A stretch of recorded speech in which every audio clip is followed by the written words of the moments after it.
Just wanted to share some of the highlights and perspectives on the Most Admired Company study for 2020.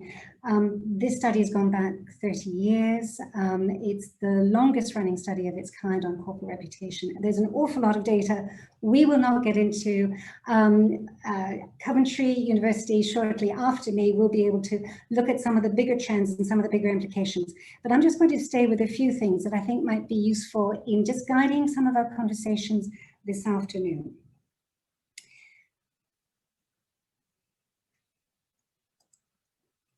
Right. Firstly, a little bit about me. For those I haven't met yet, I'm Sandra Macleod. I'm Chief Executive of Echo Research and also of Britain's Most Admired Company study. We're a global brand and reputation agency, and we support clients from A to Z, including not just corporates, but obviously major multinationals, NGOs, regulators, governments. Always looking at what are the insights, what are the drivers to perceptions around reputation, trust, and ultimately behavior. Yeah. So being most admired, why does it matter? Why does it matter to have a good reputation? Just two things I'd like to share with you. I think the first one is that reputation is dynamic. That's for us as individuals as it is for the corporate world. And it's all based on expectations. A really simple way to think about it is reputation is the sum of performance less expectations. Your performance may be really good, may be outstanding in certain areas, but if the expectations have shifted, have changed, have dramatically escalated, that equation is going to have suffered. Yeah. So R equals P minus E. And I'll come back to expectations in some of my comments. The other thing I wanted to share with you is that when thinking about reputation, is always reputation for what, among whom, for what purpose. Yeah, reputation for what, among whom, for what purpose. So when you consider the many stakeholders you have to look after, reputation isn't a one-size-fits-all. You're going to have many different expectations, many different demands across your stakeholder audiences. And it's always important to remember it's like a prism. Yeah, hopefully it's a nice rainbow, which is a good color to think about for today. But it's, thinking through what is the window that we're looking at, who are we talking to? When we get to the Most Admired Company study, we're looking at corporate peers and we're looking at sector financial analysts, those who know and follow you most closely. Yeah? So we're not looking at your employees, we're not looking at your regulators, we're not looking at your customers, your clients, and other important stakeholders, your suppliers around the ecosystem. So again, it's done among peers and among the financial analysts. Now, again, one of the things that we try and consider is organizations will define themselves by their purpose, their values, their mission, their activities and behavior will be very visible to those following you. When we're thinking about how one assesses it, you can measure, we often talk about the outputs. So what are the messages received and understood by your key audiences, from your own people, from your employees, from your frontline staff, right the way through to your various forms of paid, owned and earned media. But the important thing is this little red triangle in the middle, which is the driver analysis. How do these actually chime with or affect your stakeholders' expectations? Yeah? You can assess impact in terms of how is this influencing your audience's perceptions. But the important link is to understand the outcome. And the outcome will always be around elements of behavior. What are the choices? What are the advocacy? What are retention of staff, of clients? What is your brand equity? What is the impact on regulation? What is the license to operate, the license to thrive? What is it doing to market cap? What is it doing to trust? There are a number of material outcomes for drivers of trust and reputation. So again, things you will know is that the inexorable rise of market cap, of intangibles.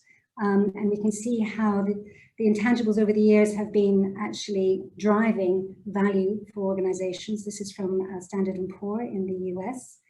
When we look at the FTSE 350, FTSE 100 and FTSE 250 combined together, we do see reputation value increasing over time. It has waxed and waned a little bit according to investor sentiment and where we are in the economy. Are we coming in or out of a recession? Are analysts and those supporting your your stocks? Actually, are they looking for defense? Are they looking for growth? How are they viewing both the economy and your role within the economy? So there's an element of movement, but it's coming through at quite a high rate in terms of currently, on average, accounting for about 34% of the FTSE 350 market cap. That's about 826 billion pounds worth of shareholder value. And that has gone up from January 2020. So before the pandemic hit, obviously we had a big dip, but before the pandemic hit to where we are now, that has gone up 21%. It is a significant asset for organizations to consider in terms of how they manage and how they go forward. Now, that's good news for many, but not for everyone. What we find is that 94% of companies have a positive reputation. It may be small, but others it's quite significant. And we also see that about 6% across the FTSE have a reputation that's actively destroying value. And this is across all the different sectors that we see coming through. So, putting that into perspective, now coming to Britain's Most Admired Company study. As I mentioned, it's a 30-year track record examining just corporate reputation among your sector peers and your analysts. But there's really rich data behind that, which hopefully we'll have a chance to share with you today, as I say, in partnership with Coventry University's Centre for Business and Society. The window that we're looking at the data from is gathered normally in the summer months. For 2020, it was during August to October 2020. So for those of you who had major announcements coming before or after, just beware when the field work was done. How it works, many of you participate and have seen this. We look at 13 criteria. Commitment to diversity and inclusivity is one of the newest ones, but they're 9 core criteria, and we've been building on over time a few others that are really fundamental to corporate reputation. And many of these criteria, you'll know, are shared with the FTSE for Good. It's shared with the Fortune Most Admired studies in the US. It's shared with a lot of the studies that come out of Cambridge University and Ernst & Young as well. So they're common guidelines to corporate reputation. So we're simply asking, as I say, the C-suite among your peers and colleagues and your analysts, how each company in the defined sector that you happen to be in are rated on these. Not only do we ask how you're rated and how you rate others, we also ask how important they are. And I'll come on to that in just a moment. There are also 26 sectors that we look at. On average, there are about 10 companies in each sector. Some sectors are a little more, some a little less, but on average about 10, more or less grouped according to the stock exchange, the London Stock Exchange listing of companies. What we have seen, which is interesting during 2020, being the extraordinary year that it was, there was a lot of change across how sectors were seen. And you see some of the, perhaps not surprisingly, the weakest performance being in retailing, transport, automotive, but so too telecoms. We're all very aware of our connectivity and so on. So again, you can see that again, within the sectors, not all sectors are the same. They're appreciated and valued differently in terms of their reputation. Coming to the winners, the winner this year, we're delighted to say is Halma, and we'll be hearing shortly from the Chief Executive of Halma. So delighted to have Andrew with us. We also asked people who the most admired leader for 2020 was, and we have Lord Simon Wolfson from Next. And here you see the winners from the previous years, with many featuring Diageo through the years. And again, we're delighted to have Diageo with us today as well. For 2020, our top winners were Halma, Unilever, and a new entrant from JD Sport. And across the different criteria, Halma being our winner actually did well universally across all the major areas, with perhaps 3 exceptions: long-term value potential, capacity to innovate, and quality of marketing. But everywhere else, Halma scored the highest score of any single company in the FTSE. Again, this is probably a hard chart to look at, but what is interesting when we're seeing how the FTSE perform on average across these different indices, where some of the highest scores have gone to, where some of the lowest scores have gone to, There's two that I'll pull out, and I'll just look at some of the trends. And I know Coventry University will be doing shortly as well. But I want to identify, I think, some of the main levers around transformation and the energy that we've all needed, and just the whole enthusiasm of keeping things going and pivoting for 2020. Inspirational leadership, absolutely fundamental. And you'll see it's one of the highest scores of any criteria for 2020. The other one I want to call out is, we have here termed community and environmental responsibility, all matters ESG. And again, we'll look at that in a little more detail. Putting a couple of things into perspective here, Halma was our winner for 2020. Greggs was the most admired with the vegan sausage rolls in 2019 and Diageo in 2018. When we look at the criteria, it's not just the highest score, but also how important things are. And the triangle in the middle of this particular chart just shows you that the table stakes, the most important criteria for any organization, is undeniably quality of products and services. The most important thing, backed by quality of management to guide the right decision-making and financial soundness to deliver that. The little gray line in the middle is on average across the FTSE, and my little dotted line is actually where some of the lower performing companies were coming from. As a longitudinal snapshot that you see over on the right-hand side, you'll see that the top score across the last 10 years, almost like a net promoter score, doesn't move very much, but is actually moving on the up. My minimum score, you can see some of them have dipped down, and the big dip you see there was actually just pre the Carillion crash. And there are organizations like Carillion who are coming down, and we could see that in the scores being reflected there. The best criteria, inspirational leadership, also funnily enough, and a big worry for a lot of companies in 2020 was financial soundness. In relation to how the FTSE as a whole did across the 13 criteria, where there was high performance and high importance, here you see our table stakes.